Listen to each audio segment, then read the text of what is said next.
Nah, Douglas, kelihatan nggak screen-nya? Oke, sip. Baik, sekilas tentang Tokopedia UI Center of Excellence.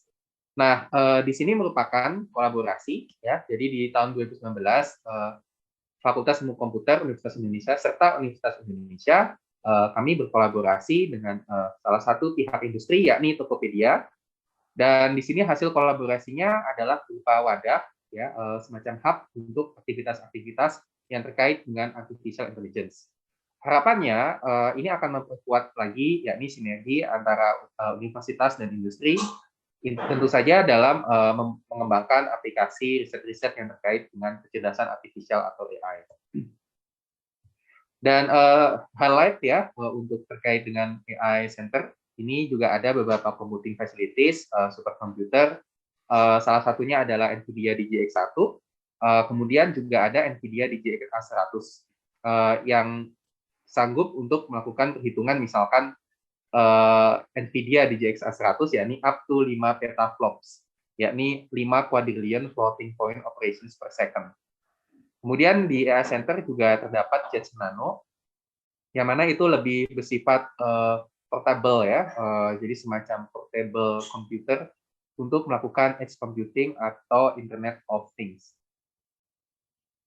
Dan di AI Center sendiri telah berlangsung dan dipublikasikan juga beberapa penelitian di berbagai bidang, contohnya healthcare, kemudian di bidang natural language processing, di bagian computer vision, e-commerce, kemudian di legal technologies, dan knowledge graph, dan tentu saja AI secara umum.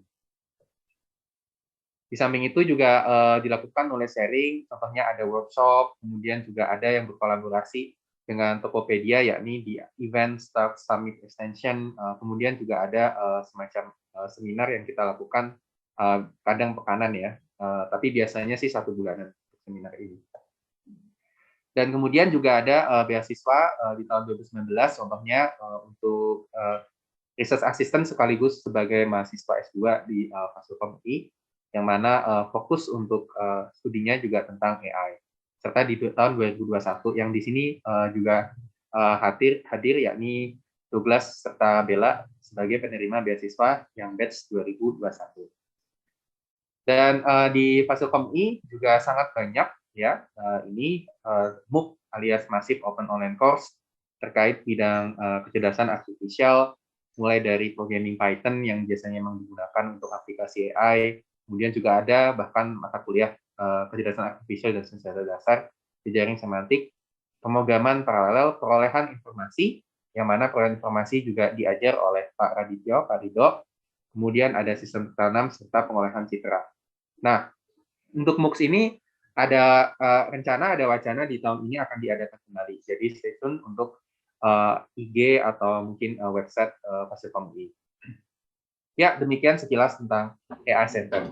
Nah, kali ini kita akan berpindah ke Pak Rido dan kita akan bersama-sama menyaksikan bagaimana AI itu bisa kita arahkan menuju production ready, yang tentu saja akan sangat menarik dan insya Allah akan sangat berfaedah bagi kita. Oke, silakan Pak Rido, bandwidth saya persilahkan untuk Pak Rido. Oke, baik. Terima kasih Pak Faris atas perkenalannya dan undangannya ya, terutama kepada Pak Faris Fakultas dan AI Center. Senang sekali saya bisa bergabung hari ini. Jadi saya langsung saja ya share screen. Materi saya hari ini sudah terlihat ya.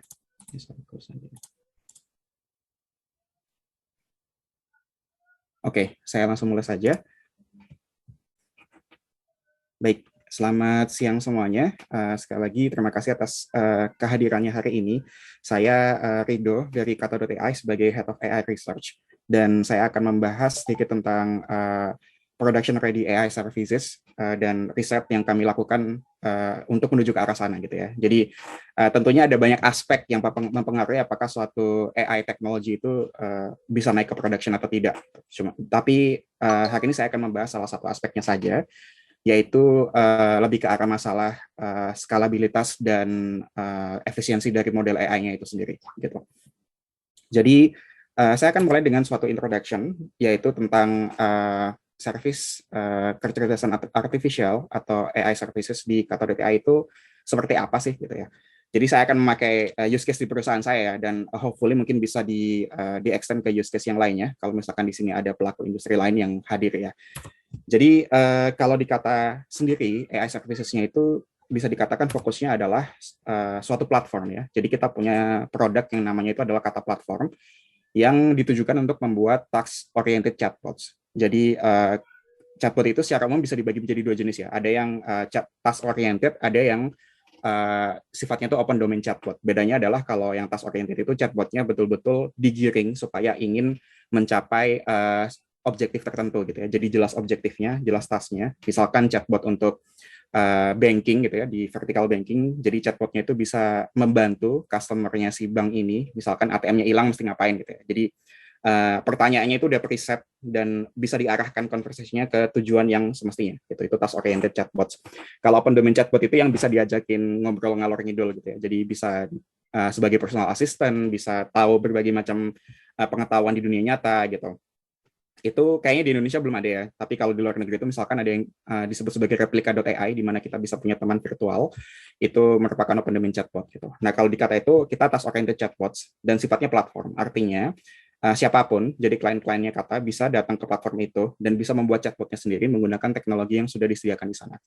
Which is terdiri dari mostly itu ada dua hal, yaitu Kata Flow dan Kata NL, tapi saya nggak usah bahas terlalu detail. Intinya adalah ada dua tipe AI model yang kami sediakan untuk power this task oriented chatbots gitu ya, untuk mendukung task oriented chatbots ini. Yang pertama adalah intent classification, yang kedua adalah name entity recognition. Nanti saya kasih contoh, misalkan kalau belum tahu dua hal ini apa gitu ya. Tapi sebelumnya saya mau menceritakan ini gitu ya. Jadi kalau di modern academics ya, di state of the art machine learning research-nya, dua task ini adalah suatu problem, masing-masing adalah problem yang bisa di-solve dengan modern deep learning technologies seperti BERT based model. Dan saya rasa di sini mungkin nggak semuanya familiar dengan BERT gitu ya, kan ini kan umum juga yang datang ya. Cuman saya nggak akan bahas ini terlalu dalam gitu. Nanti kalian mungkin bisa coba googling sendiri. Intinya adalah at this point yang bisa saya katakan, kalau dulu NLP itu kita bicara data driven NLP gitu ya. Jadi diberikan suatu teks, teksnya diproses dan harus modelnya bisa memprediksi sesuatu dari teks itu gitu. Itu ada banyak caranya. Jadi salah satu problem yang ingin dihadapi adalah bagaimana cara kita memfiturisasikan teks ini gitu. Jadi menjadi sesuatu yang bisa dibaca oleh mesin gitu ya. Dan BERT ini adalah salah satu hal baru yang bisa melakukan itu, yang memanfaatkan suatu teknologi deep learning yang sangat dalam, sangat besar gitu ya. Jadi computationally heavy gitu. Masalahnya adalah di sana gitu ya. Jadi kita akan lihat nanti ya. Jadi computationally expensive dari BERT ini adalah suatu blocker tersendiri gitu. Saat kita ingin membuat suatu AI service yang memang akurat, jadi dengan high F1 scores, tapi juga pengennya itu nggak terlalu tinggi cost-nya gitu ya, saat kita develop, saat kita deploy itu. Gitu. Nah, jadi ini saya kembali sedikit tentang apa sih name entity recognition dan intent classification gitu. Jadi diberikan suatu teks gitu ya, misalkan aku mau beli paket yang 10 gigaan buat nonton YouTube sama Facebook kan, tapi yang harganya di bawah 100.000 dong gitu. Misalkan ada yang chat seperti ini gitu ya. Dan kita bisa melakukan intent classification, jadi intentnya ini yang ada sebelah kanan ini ya, adalah purchase misalkan. Jadi intent dari teks ini adalah orang yang memberikan message ini itu ingin membeli pulsa gitu ya, purchase. Dan yang di highlight ini adalah entity recognition-nya gitu. Ini saya agak loosely ya ini ya apa definition-nya gitu. Jadi kalau entity recognition yang strict itu biasanya harus memang menyatakan suatu entitas gitu ya di dunia nyata seperti organisasi, person atau location gitu. Tapi di Kata sendiri kita agak loose ininya definisinya. Jadi kita katakan apapun yang memang interesting untuk diekstraksi itu bisa dikatakan entity gitu ya. Jadi misalkan ini paket 10 giga dan lain-lain gitu.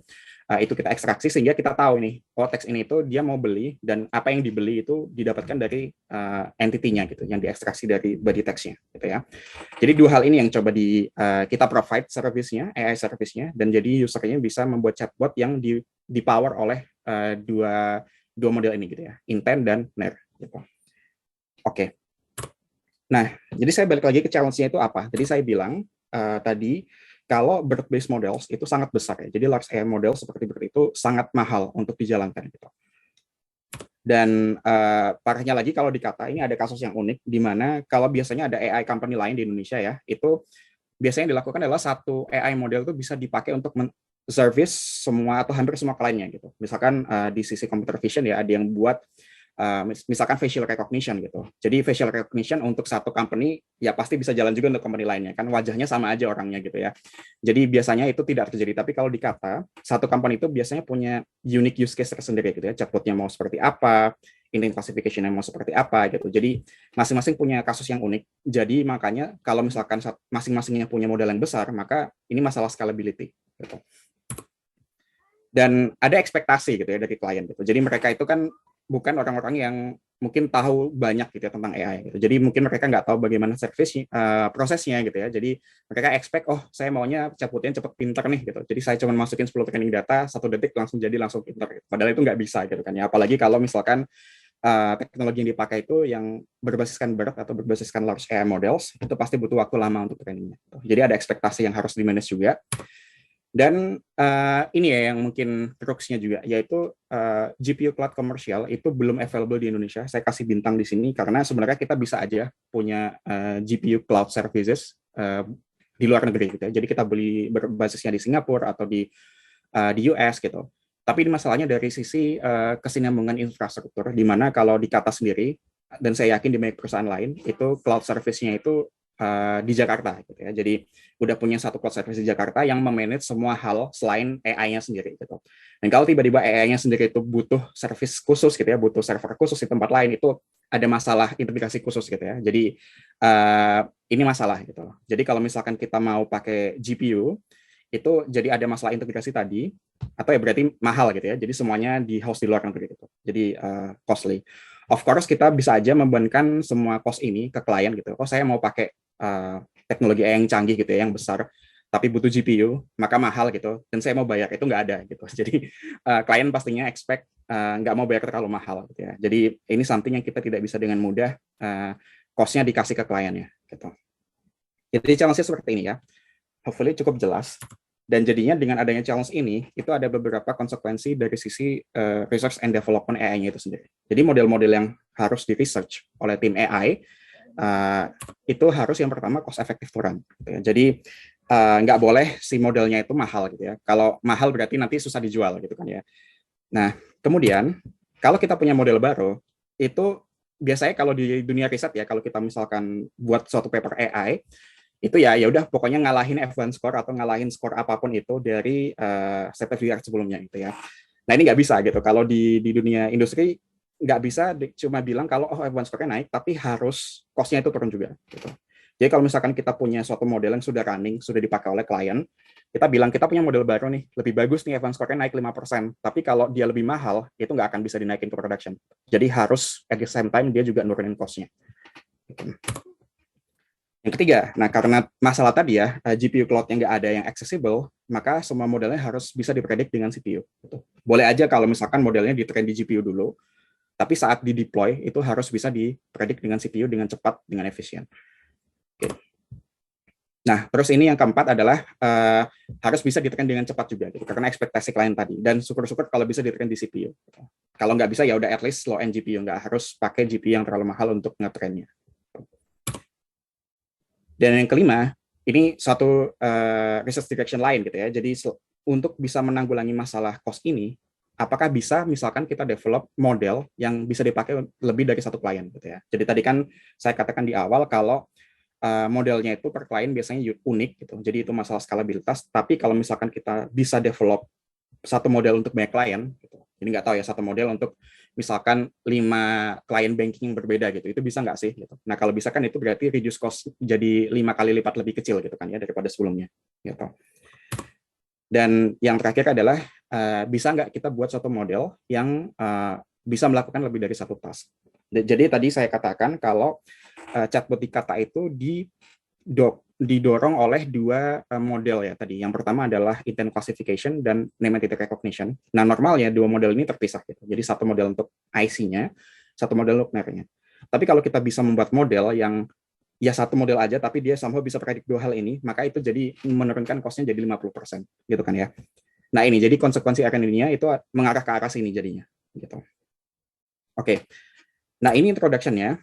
Jadi hopefully cukup jelas gitu ya. Dan dari motivasi ini gitu, dari problem yang saya katakan tadi, maka riset-riset di Kata belakangan adalah kita ingin search bagaimana sih kita bisa punya model-model production ready yang efisien gitu. Dan ini adalah beberapa recent results-nya. Saya akan share beberapa yang sudah terpublikasikan juga ya.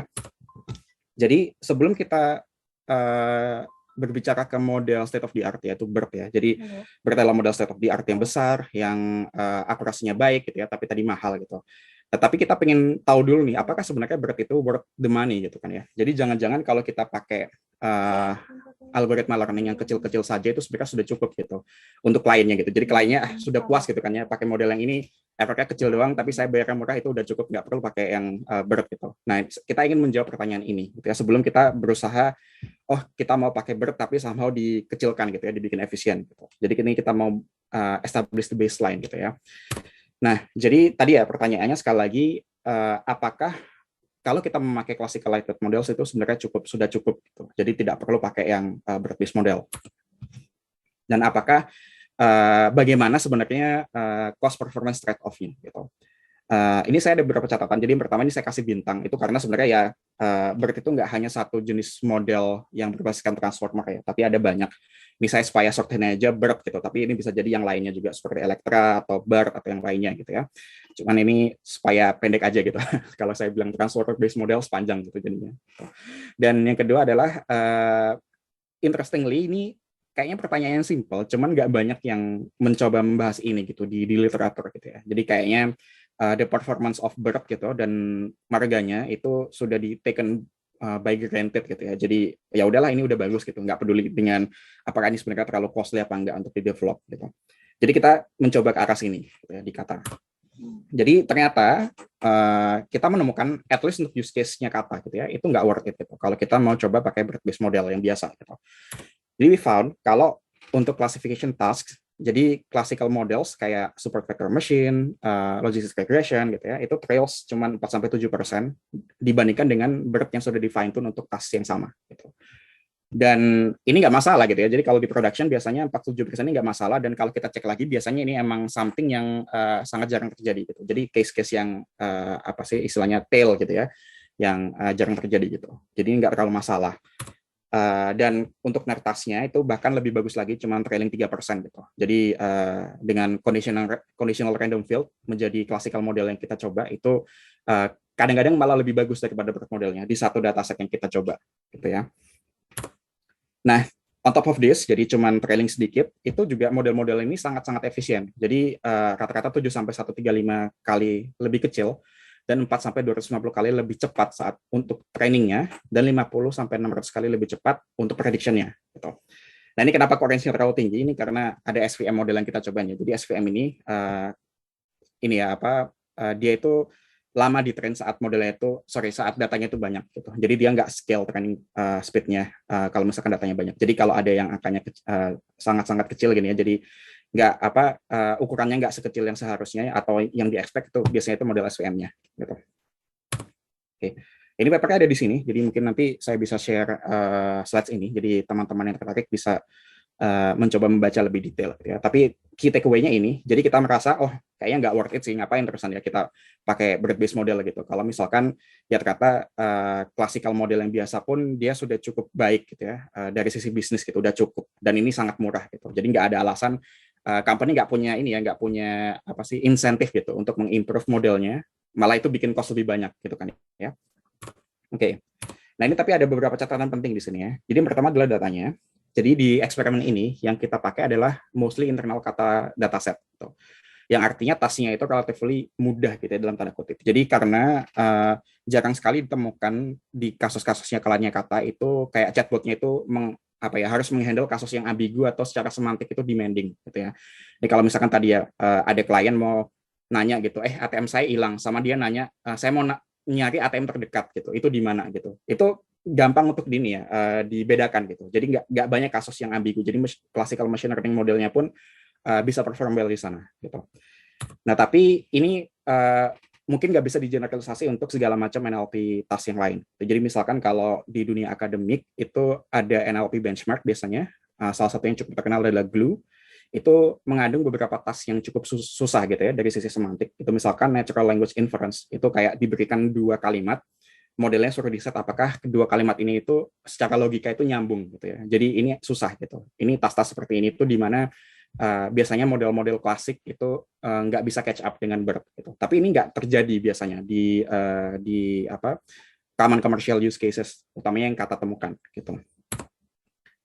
Nah, jadi ya ini this begs the question gitu yang kita belum explore lebih lanjut. Kalau misalkan kita coba segmentasi mana sih sebenarnya use case atau tas-tas yang bermodel itu nggak worth it gitu ya. Jadi misalkan ada startup baru atau ada perusahaan yang pengen mengadopsi teknologi NLP, dia tuh tahu kalau oh saya nggak perlu spend money nih untuk apa mendevelop model yang berbasiskan BERT gitu. Saya cukup pakai teknologi yang klasik aja kalau problem saya itu seperti ini gitu. Jadi mimpi dari saya sendiri itu adalah bisa membuat suatu guideline seperti ini gitu ya. Jadi tasnya apa, maka modelnya baiknya yang ini, costnya itu sekian gitu. Jadi kayak quick win seperti ini itu belum ada gitu ya. Oke. Ya ini papernya lagi ya sama seperti sebelumnya. Nanti bisa dicek. Oke. Nah, jadi knowing that gitu.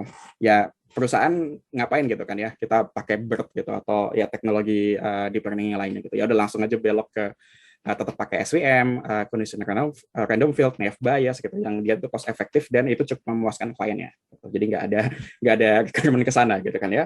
Jadi tim AI-nya bubar dong ya, nggak perlu develop apapun gitu kan. Nah, jadi kita tetap ini ya melanjutkan pencarian kita gitu. Jadi dengan pengetahuan yang kita sudah tahu sebelumnya dari riset sebelumnya itu kita tahu kalau BERT itu nggak worth it untuk use case kita gitu. Nah, tapi bisa nggak sih kita nemukan titik tengahnya gitu ya. Jadi apakah kalau misalkan kita punya BERT model yang awalnya itu ya besar dan tidak efisien gitu, kita buat dia lebih efisien mendekati si klasikal algoritmnya tadi, tapi dia tetap lebih baik gitu. Nah, ini ada banyak caranya ya. Di literatur itu ada banyak. Yang utamanya itu adalah yang disebut sebagai model compression, dan yang kedua itu adalah ya tadi ya. Jadi kita bisa coba train suatu BERT model yang bisa digunakan oleh lebih dari satu klien gitu. Nah, saya akan utamanya bahas tentang model compression nanti lebih detail ya. Di slide ini saya akan coba cerita dikit tentang yang poin kedua dulu. Jadi karena ini lebih gampang gitu ya. Jadi di kata sendiri itu kita akhirnya mendevelop suatu solusi di mana untuk name entity recognition-nya tadi itu kita gabungkan semuanya. Jadi lain dengan intent classification di mana itu sangat unik biasanya per klien. Jadi satu klien biasanya punya kebutuhan intent beda-beda gitu. Tapi NAR-nya itu biasanya interseksinya tinggi gitu ya. Jadi mereka kadang-kadang butuh untuk deteksi email, butuh untuk deteksi nomor HP, nama, nomor KTP dan segala macamnya gitu. Dan ini berarti NAR classes-nya gitu. Jadi hal-hal yang harus diekstrak itu kita bisa gabungkan semuanya. Jadi terus kita buat satu model yang bisa memprediksi segala macam kebutuhan NAR dari segala macam klien. Gitu. Jadi itu kita sudah train dan it works quite well ya. Kita sebutnya di Kata itu sebagai supermodel gitu. Dan ini ya berhasil kita membuat satu deep learning model yang menjustifikasi cost-nya gitu. Karena ya udah akhirnya semua klien pakai satu model yang sama gitu. Dan itu sudah di-deploy gitu ya yang di poin kedua ini. Oke, berarti that's fine. Bagaimana kalau misalkan masing-masing klien tetap butuh satu model tersendiri dan mungkin nggak cukup gitu ya pakai machine learning model yang klasik gitu. Nah, maka kita perlu model compression. Jadi dari BERT yang besar kita coba kecilkan.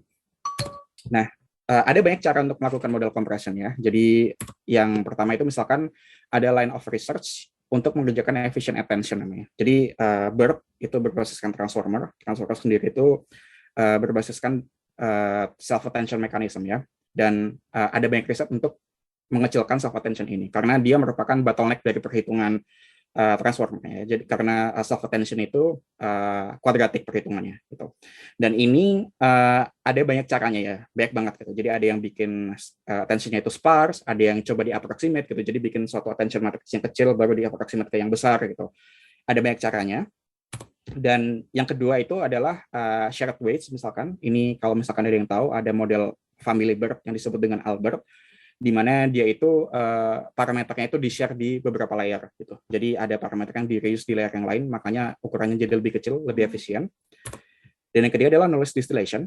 Nah, misalkan itu distill BERT. Nah, ini nanti akan saya jelaskan lebih lanjut tentang knowledge distillation.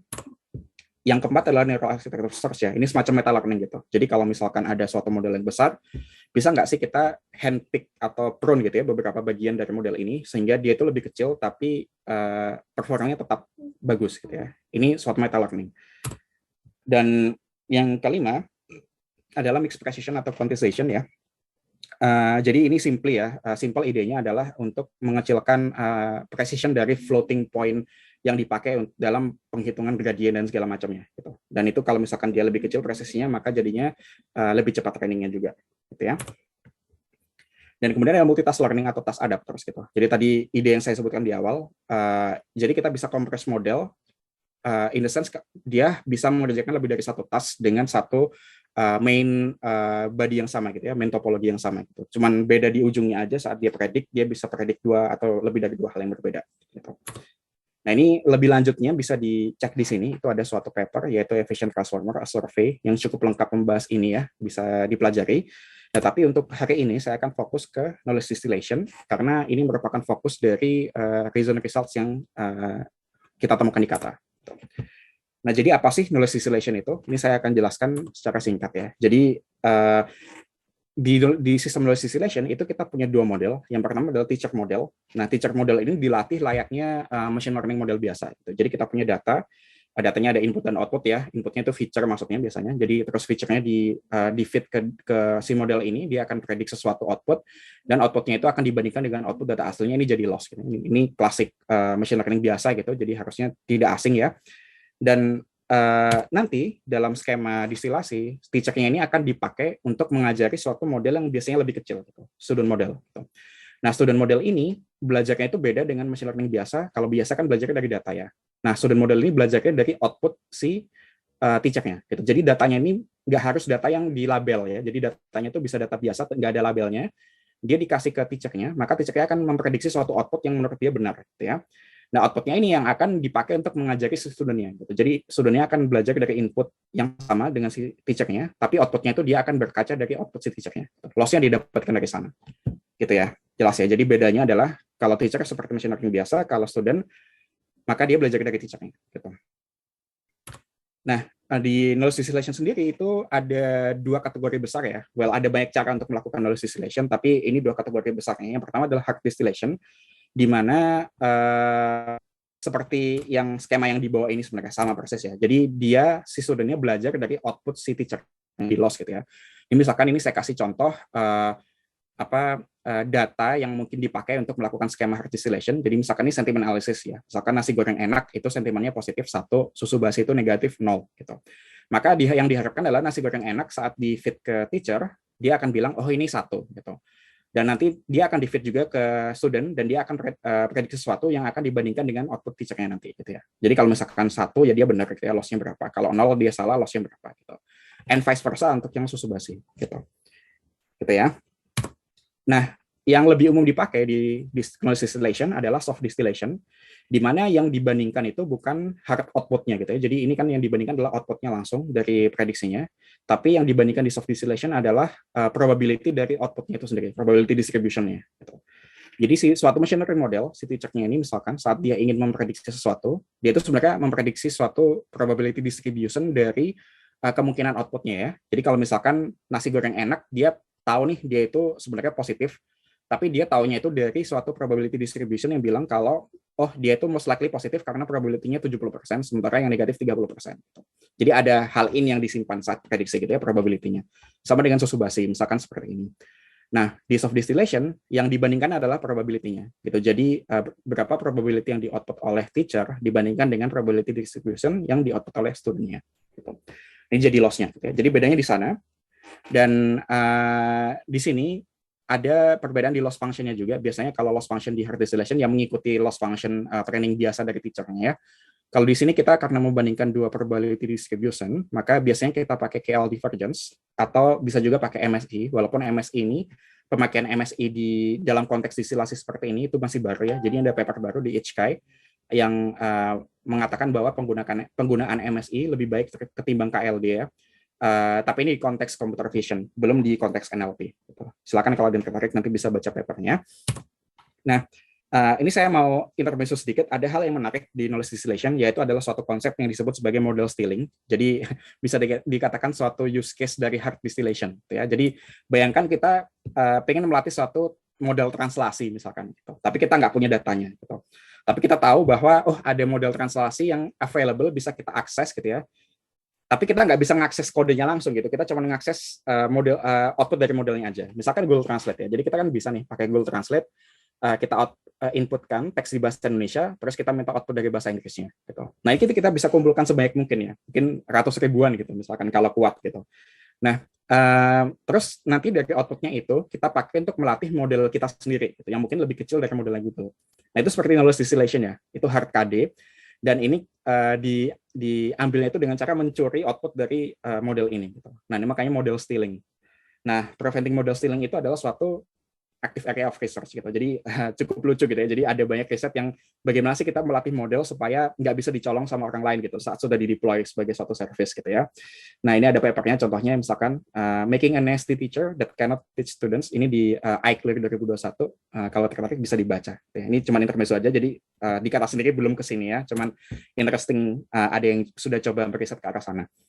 Oke.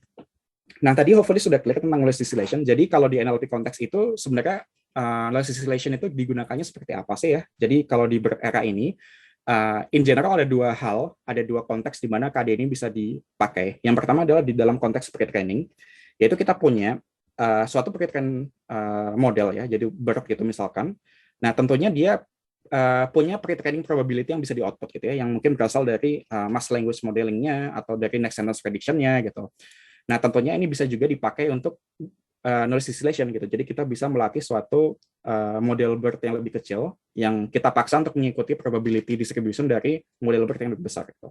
Jadi bisa dikatakan sebagai pre-training distillation gitu ya. Nah, skema ini itu yang dipakai dalam distill BERT misalkan gitu. Seperti itu. Nah, yang kedua adalah knowledge distillation dalam konteks fine tuning. Gitu. Jadi yang kita distill adalah suatu model BERT yang sudah di fine tune ke dalam suatu task tertentu. Gitu. Jadi misalkan sentiment analysis tadi ya di slide sebelumnya. Ini exactly sama seperti sebelumnya. Jadi bedanya dengan yang di atas ini adalah kalau yang di atas ini untuk pre-training, kalau di bawah untuk fine tuning. Nah, karena ini untuk fine tuning, maka dia much faster. Gitu. Ini lagi-lagi mungkin belum kebayang ya kalau misalkan nggak punya pengalaman di sini. Tapi di skema pre-training dan fine tuning seperti ini, biasanya kalau pre-training butuh data sangat banyak. Gitu. Jadi walaupun knowledge distillation tujuannya adalah untuk membuat suatu model yang lebih kecil dan lebih efisien, dia akan tetap butuh data sangat banyak dan butuh computational research yang tinggi untuk melakukannya. Gitu. Sementara kalau kita mendistil suatu model yang sudah di fine tune, maka dia cuma butuh data lebih kecil, sebanyak data fine tuningnya saja, gitu. Dan itu akan lebih cepat, gitu ya. Oke.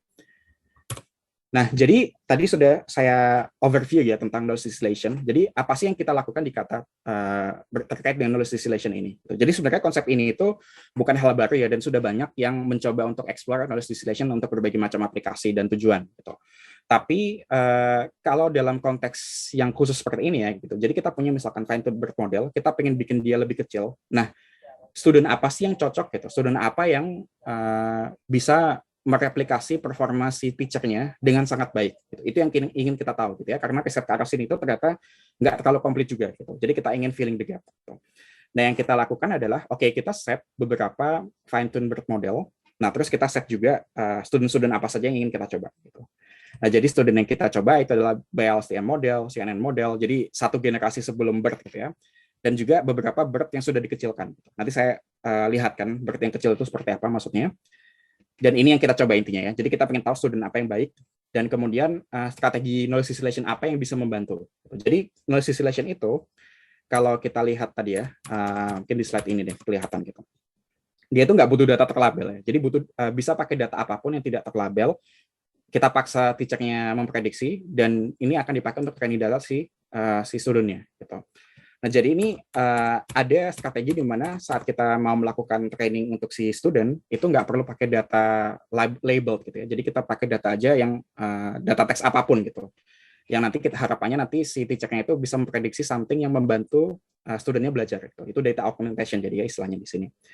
Nah, kemudian kita juga ingin coba tadi, bagaimana kalau coba pakai loss MSE over KLD yang proven works gitu ya di beberapa kasus computer vision. Kalau di NLP seperti apa gitu. Jadi kita ingin coba.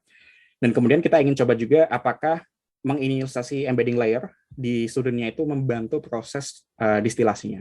Jadi 3 hal ini kita coba juga. Oke. Nah, results-nya, jadi kita coba di 12 dataset ya. 6 untuk klasifikasi dan 6 untuk NER atau sequence labeling. Nah, student terbaik yang kita temukan adalah BLSTM atau CNN model ya, which is itu 30 kali smaller dibanding dengan BERT modelnya, dan 120 kali faster ya, lebih cepat saat inference dengan hanya 2-4% performance penalty. Nah, ini kalau kita ingat tadi yang result di paper sebelumnya ya, saat kita coba establish the baseline, ini sebenarnya belum secepat si classical modelnya. Jadi classical modelnya itu tadi ada yang 200-600 kali lebih cepat gitu. Tapi ini sudah turun dan performance penalty itu lebih baik gitu ya. Jadi tadi kalau di classical model itu 7% ya, trailing dengan BERT. Kalau ini cuma bisa 2% aja, bisa 4% aja gitu. Jadi udah significantly better.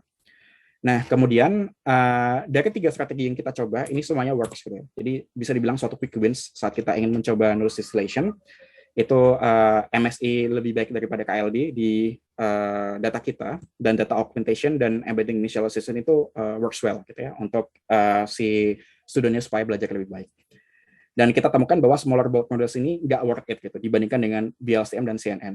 Jadi ini ya, apa sih BERT yang kecil itu? Jadi kalau BERT model yang biasa, dia itu BERT base-nya itu ada 12 attention head gitu, terus ada embedding size-nya itu 768 gitu, jumlah parameter ada 110 juta gitu ya.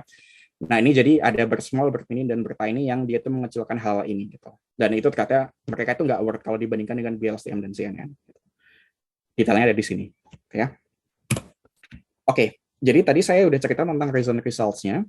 Intinya adalah 2 hal ya. Yang pertama, di use case-nya kata, itu kalau kita membandingkan BERT yang biasa dengan classical machine learning models, BERT biasa itu nggak worth it. Gitu. Karena masalah cost tadi dan scalability. Gitu ya. Dan kita bisa membuat dia lebih worth it dengan cara knowledge distillation. Gitu ya. Walaupun itu belum terlalu dekat, belum sedekat yang kita inginkan gitu dengan classical modelnya gitu. Tapi ya ini masih proses gitu ya. Jadi saya nggak tahu nanti di kemudian hari apakah akan ada klien yang betul-betul butuh that extra precision gitu ya, sehingga menjustifikasi tadi pemakaian BERT yang kecilan tadi. Oke, dan next-nya ini untuk bagian terakhir dari presentasi saya adalah kalau misalkan ada yang tertarik untuk mengerjakan riset ke arah sini seperti saya dan tim di Kata, itu apa saja sih opportunities dan feature work yang bisa dikerjakan. Jadi yang pertama adalah multitask learning dan distillation ya. Ini tadi saya sudah sebut-sebut ya di awal. Jadi kalau misalkan ada satu model bisa mengerjakan 2 hal sekaligus, itu benar-benar signifikannya akan nge-cut jumlah model yang kita butuhkan untuk di-deploy. Gitu. Dan ini in practice sebenarnya caranya cukup obvious ya. Jadi secara konsep itu cukup obvious. Jadi kalau misalkan kita balik ke BERT, dia itu di pre-training task-nya adalah 2 hal ya. Yang pertama adalah next sentence prediction, yang kedua adalah max language modeling. Ini di-train secara simultan ya, joint learning gitu. Dan berarti artinya BERT model yang asli itu sudah multitask learning sebenarnya gitu. Jadi dia sudah bisa predik 2 hal sekaligus gitu. Artinya saat fine tuning kita seharusnya bisa juga nih nge-fine tune dia sehingga bisa memprediksi 2 hal sekaligus, misalkan ya tadi ya, intent classification dan entity recognition-nya. Tapi ya the devil is in the details gitu. Jadi bagaimana caranya kita bisa ensure bahwa mekanisme fine tuning seperti ini itu bisa stabil gitu. Jadi kalau multitask learning itu diketahui nggak stabil gitu ya. Udah tahu itu common knowledge di mana karena ada 2 loss function ya. Jadi ada loss untuk IC-nya, ada loss untuk nernya. Dia kadang-kadang nggak ini ya, nggak works well together gitu. Jadi bagaimana mekanisme learning-nya sehingga mereka works well together untuk 2 particular task ini. Nah, itu saya rasa suatu open question gitu ya, karena saya belum menemukan literatur yang membahas itu secara detail gitu. Dan ini juga merupakan suatu natural intuition gitu ya. Jadi kalau misalkan bayangkan saja ada user yang nanya, ATM saya hilang gimana nih gitu ya. Nah, tentunya kita bisa expect bahwa saat dia nanya seperti itu, dia mungkin ngasih informasi tentang nomor kartunya gitu. Jadi intent itu mempengaruhi apa sih kira-kira yang bisa diambil dari teksnya gitu ya. Jadi sebenarnya natural kalau kita mikir harusnya 2 hal ini itu dikerjakan berbarengan gitu, dan hopefully membantu satu sama lain sehingga lebih akurat dibandingkan kalau dia dikerjakan sendiri-sendiri gitu. Jadi cukup well motivated juga ya ini problemnya gitu. Dan next step-nya tentunya kalau kita punya model seperti ini, kemudian ingin dikecilkan seperti yang kita lakukan sebelumnya ya, itu bagaimana? Apa mekanisme yang mesti diperhatikan? Apa hal yang mesti ini ya diperhatikan gitu? Nah, itu suatu interesting research question juga. Oke. Yang kedua adalah end-to-end distillation ya. Ini masih di topik distilasi. Jadi kalau modelnya itu panjang ya. Jadi tadi kita melihat model yang cukup pendek gitu ya. Jadi misalkan untuk klasifikasi itu cuma ada encodernya aja ya di transformernya gitu. Tapi kalau kita berbicara di sequence model seperti machine translation, itu modelnya ada encoder dan decoder gitu. Nah, kadang-kadang model yang panjang seperti itu di distilasi itu susah, hasilnya nggak bagus gitu ya. Nah, ini yang kita temukan itu adalah kita bisa untuk mencoba distilasi modelnya dibagi 2 dulu gitu ya. Jadi encodernya ini kan dia akan mengoutput suatu latent variable diberikan suatu teks gitu ya, dia akan mengotot suatu latent variable S ini di mana dia jadi input dari decodernya gitu. Nah, kita bisa pecah dua gitu. Jadi ada model encoder dan model decoder, masing-masingnya di distill, baru nanti akan di-combine gitu ya. Dan itu saya belum tahu di NLP apakah ada yang sudah mencoba ini gitu, karena literaturnya kayaknya juga dikit sekali di sini gitu ya. Jadi mungkin ini jangan-jangan suatu breakthrough yang bisa dicoba oleh teman-teman yang ada di sini kalau tertarik di sini gitu ya. Dan ini sendiri kita sudah mencoba di Kata dalam konteks yang lain. Jadi bukan di NLP tapi di text to speech. Jadi kalau misalkan ada yang mengerjakan text to speech di sini saya cerita sedikit ya. TTS ini biasanya modelnya itu cumbersome. Jadi kayak komponennya itu ada banyak. Jadi di distill itu susah sekali gitu. Di distill dari end to end itu susah, hasilnya jelek gitu. Jadi di Kata kita mencoba untuk mendistilasi model TTS ini secara non end to end gitu. Jadi kita sambal pecah di tengah gitu. Satunya jadi encoder, satunya jadi decoder. Itu hasilnya jauh lebih baik gitu. Jadi di sini saya punya nih dua model, saya demokan gitu ya. Text to speech yang sudah kita kembangkan, salah satu modelnya ini 85% lebih kecil daripada model yang teacher-nya gitu ya. Mungkin apakah bisa ditebak, saya nggak tahu. Ini saya nggak tahu, saya bisa nge-play ini dan kedengaran nggak ya?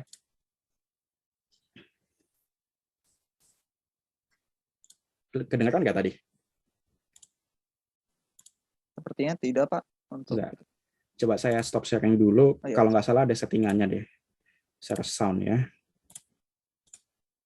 Oke, saya coba lagi. Hospital that the wounded president was en route. Oke, udah kedengaran ya. Nah, itu yang pertama. Yang kedua. Meanwhile, Chief Curry ordered the police-based station to notify Parkland Hospital that the wounded president was en route. Yet even so early as the death of the first Sir John Paul. He staggers towards the pew, reels into it, stumbles forward, flings himself on the ground, and, by a curious twist of the spine, he staggers towards the pew, reels into it, stumbles forward, flings himself on the ground, and, by a curious twist of the spine. Nah, bisa tahu nggak kalau bisa nebak nggak yang mana yang 85% lebih kecil gitu? Nggak bisa ketahuan kan ya. Jadi saya sendiri yang ini misalkan dikasih random, saya nggak akan bisa tahu gitu karena secara quality dia susah dibedakan gitu ya. Padahal satunya jauh lebih kecil ketimbang yang teacher-nya gitu. Dan ini merupakan suatu breakthrough baru yang masih kita tulis papernya gitu ya. Oke. Jadi sangat potensial dikerjakan di NLP juga ya. Tadi saya motivasinya ke arah sana. Oke. Nah, kemudian yang topik terakhir ya. Jadi dari tadi saya yang bahas itu adalah tentang efisiensi saat deployment, saat prediksi gitu. Jadi kalau modelnya sudah selesai, dia tidak terlalu costly untuk di deploy. Nah, tapi bagaimana dengan trainingnya? Jadi karena saat tadi saya sebutkan di awal, itu kita itu di Kata platform itu kita ingin menyediakan suatu service di mana klien kita bisa training. Gitu. Tapi kan apapun yang tadi kita jelaskan tentang deep learning atau broad based methodnya, itu nggak ada yang visible di train sendiri oleh klien dan 10 detik jadi gitu. Itu nggak ada gitu algoritmanya gitu ya. Nah, kita akan coba menuju ke sana, cuman ya tadi itu kayaknya susah dicapai gitu. Tapi bisa nggak sih kita akan tetap mencoba gitu untuk membuat proses pakai training ataupun fine tuning itu lebih cepat gitu. Nah, jadi ide pertama yang akan kita coba itu adalah cost as boundary ya. Jadi ini adalah suatu ide riset baru yang saya rasa kayaknya belum ada yang mencoba gitu ya, atau mungkin saya belum baca literatur lebih banyak gitu. Cuman jadi ada nggak sih yang pernah mencoba kalau misalkan kita itu punya limited budget gitu. Jadi katakanlah kita punya limited cost, electricity budget, complete hour budget, tetap budget, atau gabungan dari semuanya ini. Dan terus kita coba train model-model, tapi dia harus selesai training di bawah budgetnya itu ya, within the set budget itu. Nah, terus kita baru bandingkan nih, kalau misalkan kita set suatu budget gitu, apakah bird models-nya itu akan outperform the classical model gitu. Dan lebih bagus lagi, apakah kita bisa menentukan suatu price point atau cost point di mana kita tahu kalau lebih dari ini budget kita, maka itu worth it akan pakai training bird modelnya gitu ya. Nah, ini saya rasa belum ada dan suatu risk direction yang interesting. Jadi kita coba train suatu model, tapi ada boundary decision-nya adalah budgetnya itu gitu. Nah, jadi ini saya udah coba sendiri secara pribadi gitu ya. Jadi sedikit saya coba. Problemnya itu adalah kalau classical algorithm yang inginnya kita jadikan perbandingan gitu, itu biasanya nggak scale dengan cost gitu. Jadi kalau misalkan kita punya uang untuk training lebih lama atau punya uang untuk collect data lebih banyak, biasanya dia nggak scale dengan itu. Gitu ya. Akan kalah scalingnya dengan si bird model. Nah, salah satu yang potensial adalah kita coba ensemble model-model klasik. Jadi saya coba sendiri, ini ada suatu early result. Jadi saya melakukan sentiment analysis di 4 bahasa, Minang, Aceh, Jawa, dan Banjar. Jadi saya lakukan suatu heavy ensemble ya. Jadi TF-IDF, back of words, word vectors, PCA, dan lain-lain, itu jadi feature-nya saya ensemble. Dan kemudian learner-nya juga saya ensemble. Jadi saya coba naive bayes, SVM, logistic regression, dan itu F1 score-nya terus saya ambil dari ensemble model yang paling baik, itu mengalahkan BERT model. Gitu ya. Jadi misalkan yang Minang ini 81%, BERT-nya 80, Aceh 78, BERT-nya 71, dan seterusnya. Gitu. Nah, tentunya melatih BERT model itu lebih mahal daripada melatih ensemble model yang saya yang saya coba ini. Gitu. Nah, ini menarik untuk coba di-expand, seperti tadi gambaran umumnya saya sebutkan di slide sebelumnya. Gitu. Oke. Nah, berikutnya adalah disentangle BERT ya. Jadi BERT itu ada banyak scientific depth-nya. Kalau kita bandingkan BERT dengan previous gen language model seperti Elmo dan GPT, BERT itu sebenarnya banyak sekali perbedaannya. Gitu. Tapi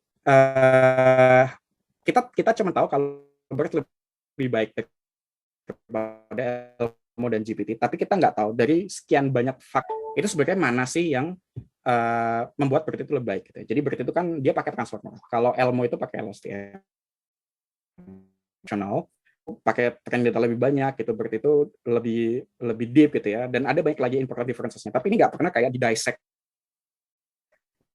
di disentangle, sebenarnya emang lebih yang baik gitu. Nah, jadi surprisingly riset kakak sini itu limited sekali gitu, jadi kayak orang kan seakan-akan ya udah menerima BERT itu ya ini ya udah God given gitu ya, ini udah baik dipakai aja gitu, padahal ada banyak pertanyaan yang unanswered di sana. Dan kalau kita berhasil discover faktor-faktor apa aja yang sebenarnya penting, nah kita bisa ini unlock BERT variance yang harusnya itu lebih efisien untuk di-train gitu ya. Jadi misalkan ternyata kita unlock nih kalau sebenarnya bidirectional itu nggak penting. Jadi kalau misalkan kita tahu kalau unidirectionality itu cukup, jadi kita bisa train itu lebih cepat. Gitu ya. Jadi itu jadi fokus kita sekarang. Apakah bidirectional itu sebenarnya matter? Dan kalau misalkan nggak matter, berarti harusnya kita bisa speed up training itu sampai 50%. Karena berarti attention-nya itu cuma perlu satu direction aja yang dihitung, nggak perlu dua-duanya. Gitu ya. Ini ongoing work, jadi currently kita temukan ternyata dia cuma trailing 2% ya. Jadi yang kayak ini GPT-1 itu artinya BERT yang ditrain secara unidirectional, dan BERT yang BERT biasa itu BERT biasa yang bidirectional gitu. All other things sama gitu. Jadi eksperimennya terkontrol. Dan kita tahu ternyata bedanya nggak banyak gitu. Dan ini kita lagi coba kembangkan dan kita nanti bisa kasih rekomendasi kalau ternyata unidirectionality itu bidirectional itu ternyata nggak terlalu penting gitu ya. Cuman 2% itu pentingnya. Ini ongoing work. Dan yang terakhir adalah tentang beberapa trik yang bisa speed up BERT training gitu. Jadi ada beberapa scatter trick ya. Yang pertama itu misalkan sudah banyak riset yang mengembangkan varian BERT yang cepat di training seperti Electra. Ada yang tadi mengembangkan attention computation yang lebih cepat, misalkan dengan teknik aproximasi. Ada yang tadi ya kita kerjakan, coba untuk membuang bidirectionality-nya. Ada yang coba melakukan curriculum learning, ini saya nggak akan terlalu dalam ya. Jadi intinya ada banyak gitu ya. Tapi hal-hal ini itu baru dikerjakan secara individual. Nah, saya sih penasaran apakah kalau misalkan kita gabungkan semua ide ini, bisa nggak kita membuat training BERT-nya itu sangat-sangat cepat, sehingga semua orang bisa training di Google Colab gitu. Jadi itu yang ingin saya coba gitu ya di Kata gitu. Dan ini saya rasa merupakan suatu riset yang menarik, dan kalau berhasil, jadi kalau misalkan nanti kuliah ada yang ngajarkan BERT gitu ya, Bapak Ibu dosen gitu, mungkin jadi nggak cuma ngawang, tapi mahasiswanya benar-benar bisa nyoba karena visible dilatih di Google Colab, misalkan seperti itu. Oke. Nah, itu mungkin slide terakhir saya. Jadi sekian. Mungkin saya agak over the time. Saya nggak tahu. Tadi saya nggak ngelihat kalau misalkan diingatkan oleh Mas Douglas. Tapi ya, mungkin sekian dari saya. Saya kembalikan ke Mas Douglas ya. Silakan. Oke, ya, terima kasih banyak atas presentasinya, Pak Rido. Mungkin langsung aja ya, kita masuk ke sesi pertanyaan. Sebelumnya tidak masalah ya. Ini mungkin ini ada beberapa pertanyaan. Jadi mungkin kita sampai 14.45 ya. Dari Pak Rido, apakah tidak masalah? Oh, saya nggak masalah. Ya. Oke. Saya mulai aja dari pertanyaan pertama dari Aditya Rahman.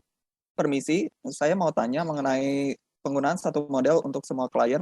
Apakah dalam konteks itu algoritma machine learning konvensional tidak seakurat itu, atau performa BERT-nya signifikan lebih baik? Ini saya langsung jawab aja atau? Boleh? Langsung dijawab aja.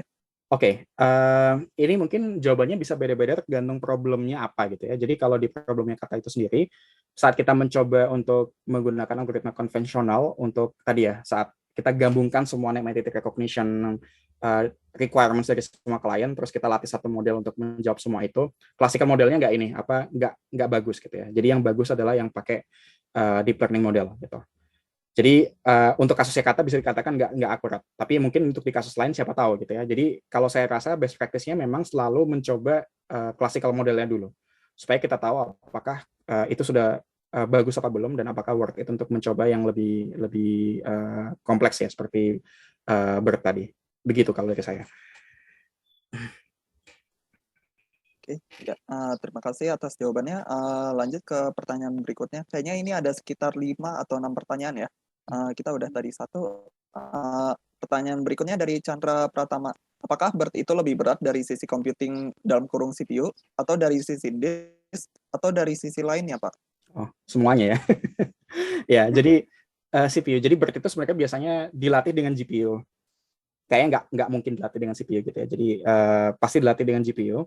Dan saat di deploy ada opsi kalau kamu punya GPU yang emang bisa dipakai untuk deployment, maka ya silakan dipakai GPU ya gitu. Tapi kalau nggak ada GPU maka harus pakai CPU gitu untuk prediction-nya. Jadi pasti CPU-nya itu lebih berat daripada classical model gitu.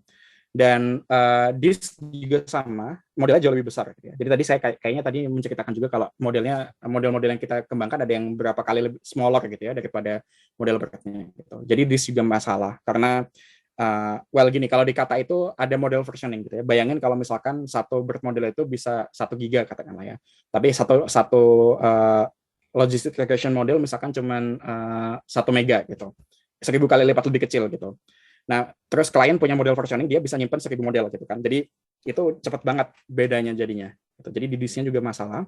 Di memori juga masalah karena model harus di load di memori. Gitu ya. Jadi kalau satu klien punya model 1 giga dibandingkan dengan satu klien punya model 1 megabyte, itu jauh banget bedanya. Gitu. Jadi karena artinya itu bedanya nanti akan di memori yang mesti disediakan untuk meload model-modelnya itu tadi. Gitu. Ya, selanjutnya masih dari Chandra Pratama juga.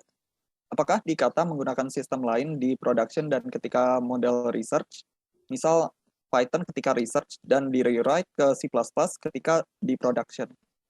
Oh iya, agak kombinasi ya. Jadi development 100% di Python. Kalau di deployment itu ada beberapa bahasa. Saya sendiri juga nggak familiar ya, karena saya nggak sampai ke depan gitu. Jadi saya biasanya kalau di tim AI itu kita sediakan model Python-nya, nanti itu di handover ke tim engineering gitu ya. Dan di sana itu ada JavaScript, ada Golang gitu dan lain-lainnya. Gitu. Jadi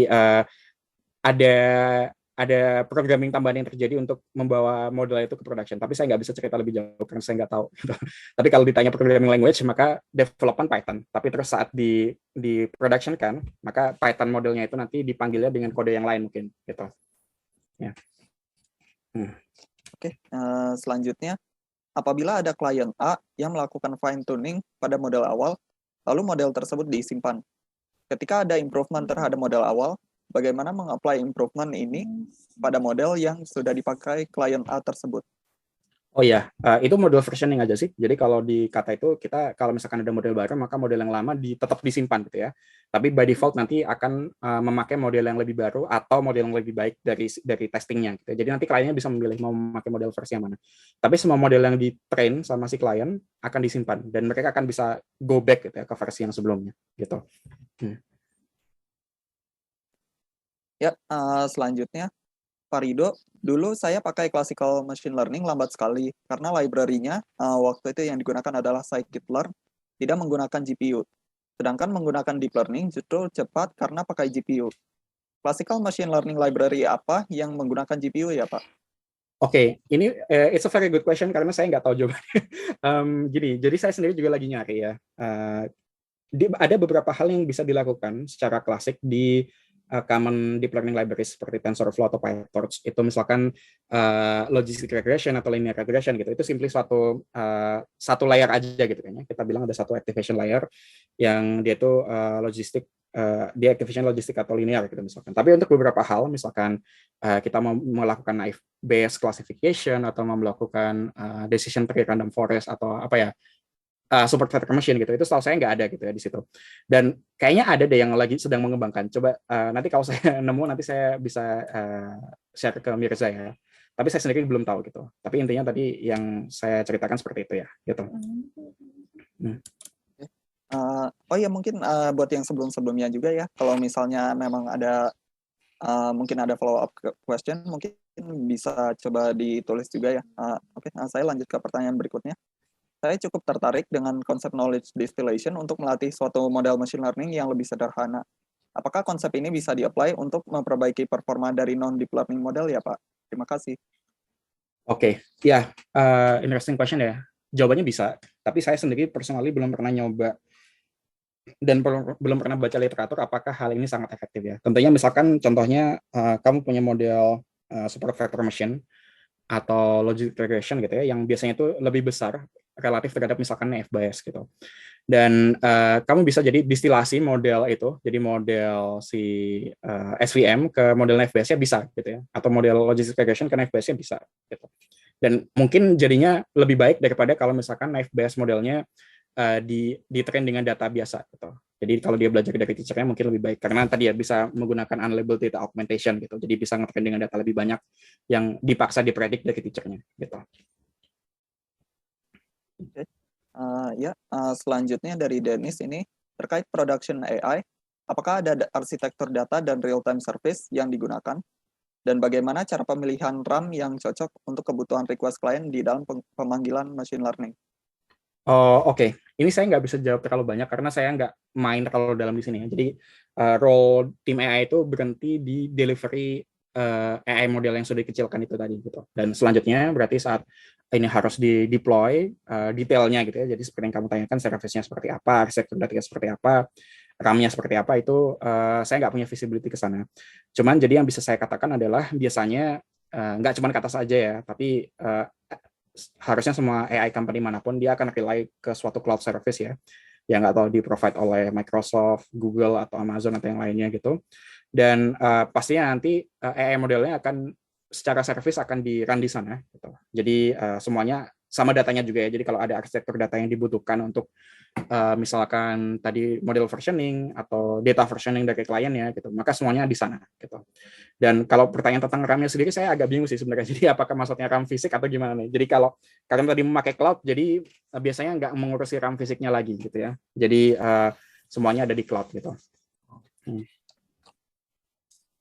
Oke, sejauh ini baru itu sih pertanyaannya. Mungkin dari yang lain ada pertanyaan lagi? Oh iya, mungkin kalau saya mau nambahin sendiri dari pertanyaan saya dari saya. Istilahnya kalau model dalam production itu mungkin perlu ada adaptasi ya dalam apa ya seiring waktu. Bisa jadi mungkin situasinya udah berubah. Mungkin kalau misalnya melakukan sentiment classification, mungkin ada beberapa istilah yang seiring waktu udah mulai berubah gitu yang digunakan. Artinya kan bisa jadi performa yang mungkin awalnya dijanjikan misal mencapai 80%, bisa jadi berikutnya cuma 60% gitu setelah 1 tahun kemudian. Nah itu kalau dalam production, gimana ya Pak cara melakukan untuk updating-nya itu? Oke, gini, jadi kalau di production side sendiri itu ada apa ya? Jadi ada loggingnya ya. Jadi saat misalkan si botnya itu nggak bisa memprediksi dengan benar gitu, itu ada loggingnya dilakukan satu. Dan yang kedua adalah dia juga detect kalau misalkan bot itu prediction apa ya confidence-nya atau probability score-nya itu menurun gitu ya rata-rata gitu. Jadi kan itu hal-hal yang bisa di log dan seiring dengan tren itu nanti kita bisa detect apakah at some point modelnya itu sudah outdated dan harus di update gitu ya. Nah, update-nya sendiri itu pertanyaan lain kan. Jadi bisa jadi memang seperti Douglas bilang tadi masalah data yang baru gitu ya. Jadi ada istilah baru gitu. Tapi kan bisa jadi sebabnya yang lain gitu ya. Jadi itu perlu ada analisis lebih lanjut. Tapi biasanya sih yang terjadi sebelum itu terjadi tadi ya kita detekkan dari data ya kliennya sendiri sih yang bilang ini kayaknya botnya ini deh apa setting salah deh gitu kan. Nah itu baru terus kita coba investigasi lebih lanjut gitu. Nah kata ini sendiri kan bisa dibilang belum cukup lama ya. Jadi berapa sih mungkin 5 tahun mungkin ya kata platform baru ada gitu. Jadi hal seperti tadi itu belum terobserv sih Douglas. Jadi kayak apa ada kosakata baru atau apa itu belum terobserv. Tapi ya memang mungkin terjadi gitu ya. Dan salah satu cara yang bisa dilakukan adalah ya memang modelnya harus dilatih ulang. Jadi ya mau nggak mau itu memang harus dilakukan ya. Oke. Ya, terima kasih Pak. Kita mungkin coba lihat dulu. Sejauh ini belum ada pertanyaan lagi. Kelas, halo. Halo. Ini saya boleh nanya secara ngomong nggak? Chat kayaknya lama. Kalau boleh. Iya boleh. Ya mungkin buat yang lain kalau misalnya ada pertanyaan juga bisa raise hand juga ya. Biar kelihatan saya juga. raise hand dulu nih. udah Okay. Lanjut aja. Ini perkenalkan, nama saya Denis. Saya sebenarnya mau pengen bertanya nih terkait, mungkin ini agak out of topic tapi terkait tadi gara-gara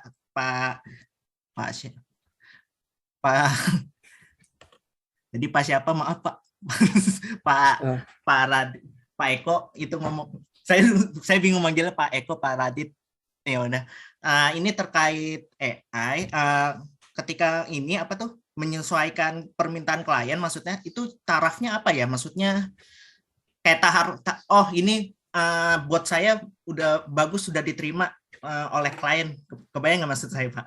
Mungkin itu apa yang bisa dijanjikan ke klien ya, maksudnya apakah metrik atau gimana ya? Saya mau pertanyaan saya ini sih, soalnya kan kalau ke production, kalau dilihat bukan cuma buatnya naik atau enggak kan, bisa dilihat dari sukses kriterianya apa sih kayak gitu. Itu sih saya mau tanya, kalau boleh tahu biasanya. Oke, interesting question ya. Sebenarnya saya sendiri kalau dikata mungkin embarrassingly saya sendiri nggak tahu jawaban pastinya.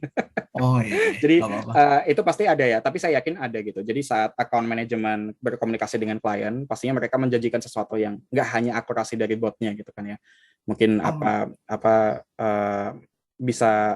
bisa response rate gitu. Jadi seberapa sering botnya down atau tidak, hal-hal itu kan dijanjikan gitu ya.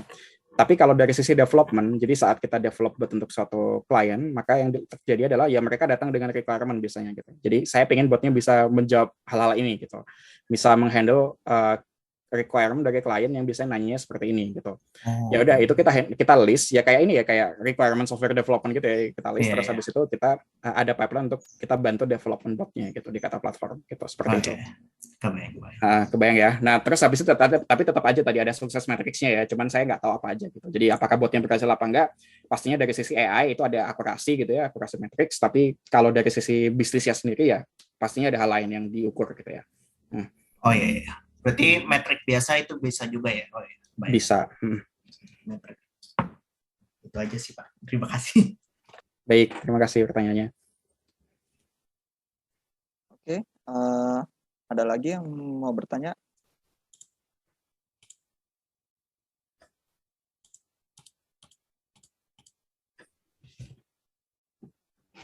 Mungkin ini saya tunggu sampai 14.38 kali ya. Setelah itu kalau belum ada lagi, kita bisa tutup aja.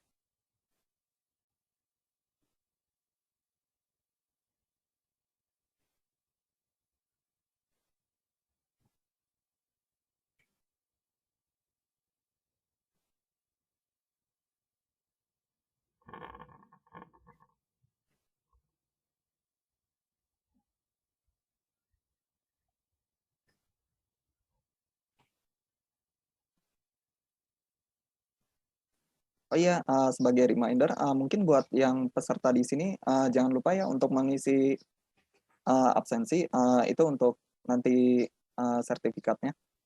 Terima kasih.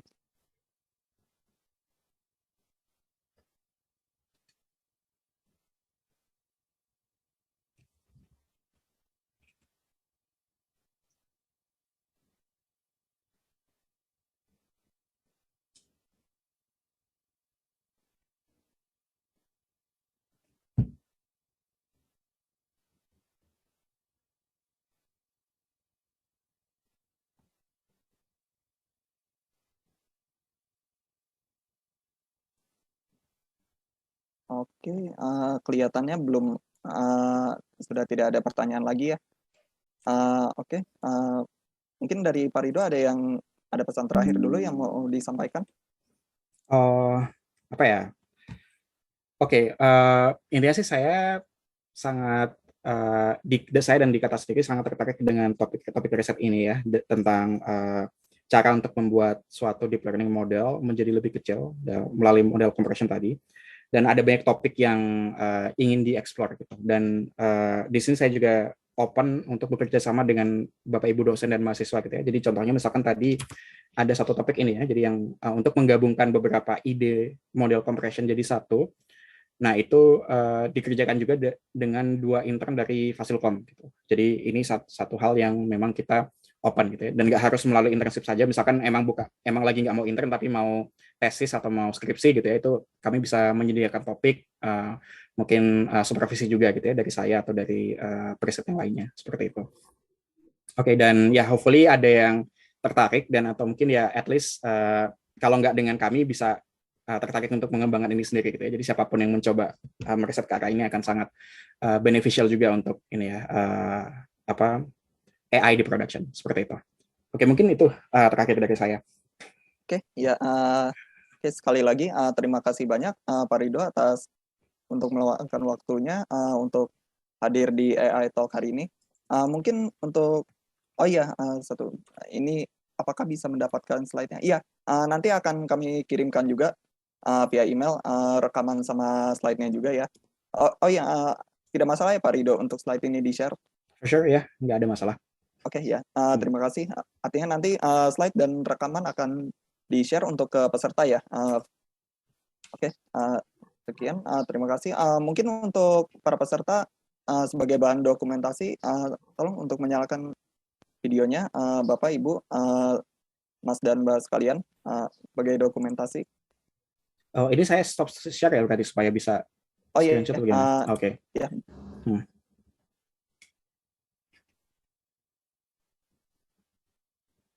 Oke, sebentar. Oke, ditunggu dulu.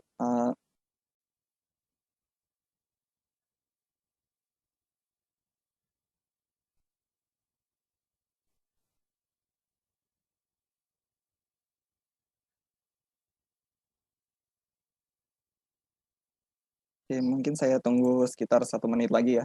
Tunggu semuanya menyalakan dulu.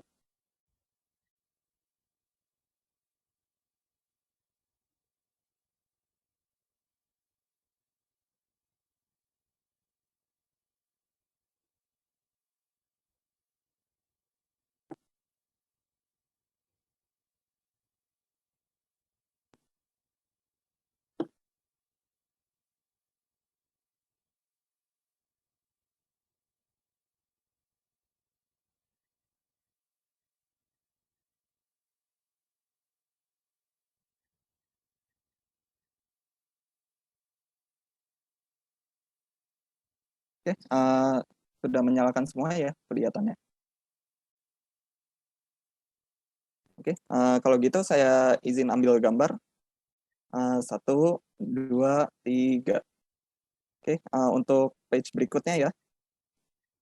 1, 2, 3. Oke, satu lagi page terakhir.